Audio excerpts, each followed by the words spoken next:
Yesterday, Joe Biden announced a $300 billion plan to forgive $10,000 worth of student debt for every debtor who makes less than $125,000 per year, and $20,000 for every debtor who paid for college with Pell Grants. Now, the whole situation is a little bit awkward for Joe Biden because 4 months ago, his Speaker of the House, who was at the time trying to defend Biden's reluctance to forgive the student loans, admitted that the president doesn't have any right to forgive student loans. People think that the president of the United States, is this more on the subject than you ever want to know? Well, you'll let me know. People think that the president of the United States has the power for debt forgiveness. He does not. He can postpone, he can delay, but he does not have that power. That has to be an act of Congress. He does not have that power, except for, what was that, Joe? Oh, never mind. Okay, he has that power. It's just like when Fauci flipped on the masks. The masks are dumb. The masks are terrible. They don't work. Stop wearing oh, yeah, never mind. They're great and you have to wear them all the time. It's very, very awkward when they have to pivot 180 degrees like that. It's also awkward for Biden that the money will disproportionately help wealthy white people. As the liberal activist and Young Turks commentator Nina Turner points out, the average white borrower is $12,000 in debt, while the average black borrower is a whopping $52,000 in debt. And as the left-wing Brookings Institution noted, a full third of student debt is owed by the wealthiest quintile of households, while only 8% of student debt is owed by the bottom quintile. But then again, this is a feature, not a bug of the plan. Right now, Joe Biden is losing support among college-educated whites. So, very simple calculation, he is buying their votes before the midterm elections, which is corrupt, sure, but it's also par for the course in politics, especially among Democrats going back to the days of Tammany Hall and gangs of New York. The biggest problem with Biden's vote-buying scheme is not that it's corrupt. It's not that it's expensive. It's not even that Joe Biden has no right to do it. The worst aspect of Biden's payoff is that it is going to encourage more people to go to college, where they will be treated to a heavily subsidized 4-year training camp to make more docile and ignorant Democrat voters. Right now, go to goodranchers.com/Knowles. Use code Knowles. Regardless of what this administration defines as a recession, Americans are hurting in their wallets. Food and gas prices are higher than I've ever seen in my lifetime, and I guess really ever in America.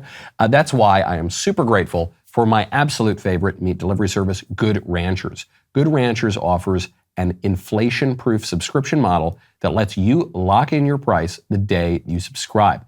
Plus, you can pause your subscription for up to 90 days or cancel anytime you want, but you will not want to. It's just an insane deal that they are letting you lock in your price on this incredible quality meat. Plus, right now, they're running a back-to-school give-back program with the goal of donating 100,000 high-quality meals to children in need. To help them out, I'm offering 10 lucky listeners the chance to win 30 minutes with me via Zoom on September 30th. You can ask me anything there. We're calling it a meet and greet. Do you get that? Do you get it? It's a joke. It's funny. Meet and greet. Go to goodranchers.com/Knowles. Use code Knowles at checkout. You get $30 off plus free shipping. Subscribe, lock in your price, and inflation-proof your meals for life.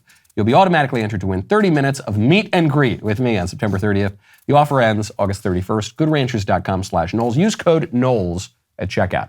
There is no basis, there's no legal basis, there's no real precedent for Joe Biden to do this in American law and history. So he's just doing it. He's just saying, okay, the midterm elections are coming up. We're underwater on every single issue. People hate us. We're losing a key demographic. Let's just pay them off. Let's just buy their support. And if anyone questions us about it, we will just engage in whataboutism.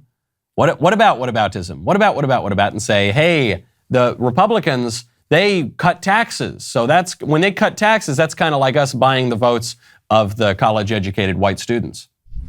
The point is this. There is plenty of deficit reduction to pay for the programs, cumulative deficit reduction to pay for the programs many times over. I will never apologize for helping Americans, working Americans, middle class, especially not to the same folks who voted for a $2 trillion tax cut that mainly benefited the wealthiest Americans and the biggest corporations, that slowed the economy, didn't do a hell of a lot for economic growth, and wasn't paid for, and racked up this enormous deficit. Just as we've never apologized when the federal government forgave almost every single cent of over $700 billion in loans to hundreds of thousands of small businesses across America during the pandemic. No one complained that those loans caused inflation. A lot of these folks in small businesses are working in middle-class families. They needed help. It was the right thing to do. So the outrage over helping working people with student loans, I think is just simply wrong, dead wrong. So nothing Joe Biden said there is true. Nothing whatsoever. Biden said that the tax cut under Trump was only for the wealthy people. It was only for the gazillionaires and the corporations. That's not true. Everybody got a tax cut. Whatever you think of the Trump tax cut, maybe you think it was good policy, maybe you think it was not great policy. Everybody who's paying taxes got a tax cut under Trump, unless you lived in blue states because you couldn't deduct the state and local taxes from the federal anymore. But that was a politically genius way to punish the blue states. And I think it was a way to stop the blue states from free riding on the federal government. Anyway, that's a separate point. His argument there doesn't really make sense. Then he says it was bad for the economy. It didn't lead to any kind of growth. That's not true at all. Listen, I wasn't all that long ago, but I seem to remember the Trump years being boom years. People were getting richer. People were thriving under Trump. Economic growth outperformed expectations. It was great. Enter Joe Biden. What do we get? We get record high inflation, 40-year record high inflation, and we get a recession that's so clear to people that the only way that Joe Biden could deny it was by changing the definition of recession. So that's just completely made up. And then he went after Trump for giving financial assistance to the business owners whose businesses the government forced to shut down. And then he's saying Republicans didn't warn about inflation. Neither of those things are true. At the time, Republicans said this is a bad idea to shut down the economy and then to just give money away willy-nilly. But if you're going to shut down the economy, if you're going to tell people you can't go to work, you've got to shut down your business, then I think the government has some obligation to help you out during that period of time. The government caused that problem. The government mandated that everybody shut down. The government, therefore, can't leave people high and dry in that circumstance. That would be crazy. And furthermore, when the government comes in and says, hey, businesses that we intentionally destroyed, we're going to give you a little bit of a lifeline to make it through the next 6 months or year or 2 years, as it turned out to be. That seems to make a lot of sense to me because you want the businesses to continue, because you want the economy not to collapse. Very different from, hey, college students who we didn't make go to college, who we didn't force to take out these kinds of loans, who we didn't force to study underwater basket weaving and lesbian dance theory and anything else. Hey, you guys who took out way too much debt, we're just going to give you some free money, which probably will just cause the schools to raise the tuition as they've been doing ever since the federal government has been underwriting college education. But furthermore, which will just incentivize more people to get more stupid degrees and not really get an education, but become just docile Democrat voters, which is all they're really after. Does that seem like the kind of thing we want to incentivize, that we want to underwrite? And do we really want a situation where in America, the majority of people do not get a 4-year college degree, where you've got the country as a whole subsidizing this degree for a minority of people who statistically will make more money than everybody else? Does that make a lot of sense? Doesn't make a lot of sense to me. The problem with this, it's not the corruption of the payoffs. I mean, that's a problem. It's not how much money it's going to be. That's a problem. It's that we are incentivizing these people to go to college. I break with my fellow conservatives on the college point a lot. Sometimes you'll hear conservatives say, college is dumb, it's always dumb, you should never go. That's not my opinion. Sometimes you'll hear conservatives say this, and I hear this one all the time. They say, look, college is fine if you go and you major in STEM. You know, you go and you major in engineering. You go and you study something that'll help you get a job. That makes sense. But if you go and study, I don't know, history or literature, that's crazy. I have exactly the opposite point of view. There is no reason to go to a 4-year liberal arts college to study a job. That's not what the liberal education is for. Liberal education, I think, is a wonderful thing. The point of liberal education is not to learn a job. It's kind of the opposite.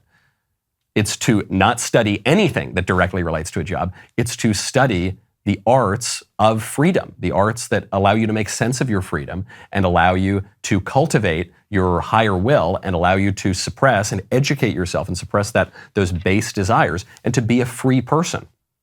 To be a free man, to cultivate all those things, which you do through literature, which you do through math, abstract math, not practical engineering, which you do through the sciences, which you do through literature, which you do through I think that's wonderful. My problem with college is not liberal education. My problem with college is that increasingly it is pretty much impossible to get a liberal education on any campus in America. That's not what you get there. Instead, what you get is leftist indoctrination. Instead, what you get is 4 years of nonsense. And rather than suppressing your lowest appetites and cultivating your rational will, usually you get 4 years of misbehaving, as anybody who's been to college recently knows. And then you graduate with a lot of debt and no education and no practical job skills and nothing. That's the problem. All you really graduate with is a greater likelihood to vote for Democrats, which is the reason that the libs are doing this. That's why it's a terrible thing. Liberal education is great. I wish we had a lot more of it. There are probably a handful, maybe half a dozen schools in America where you can reliably get a liberal education these days.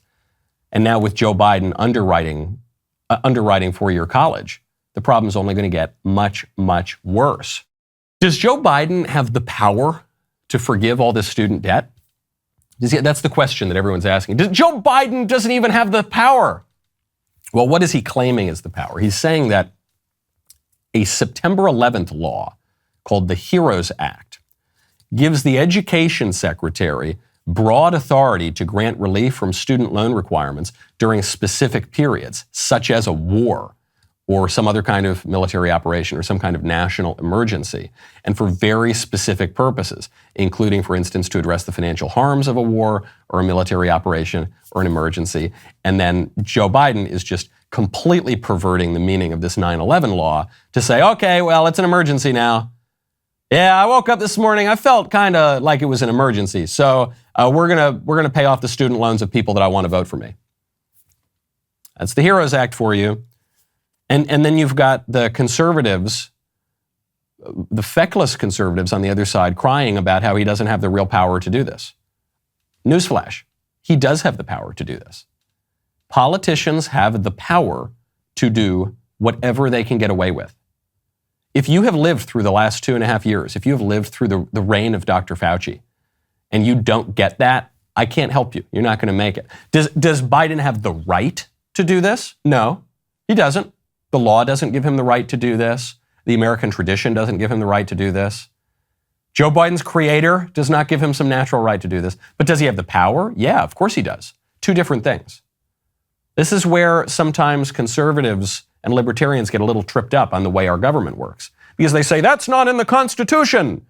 This legislative body or this president or this so-and-so doesn't have the right to do it. Doesn't have the power to do that. Yeah, no, he doesn't have the right. He does have the power.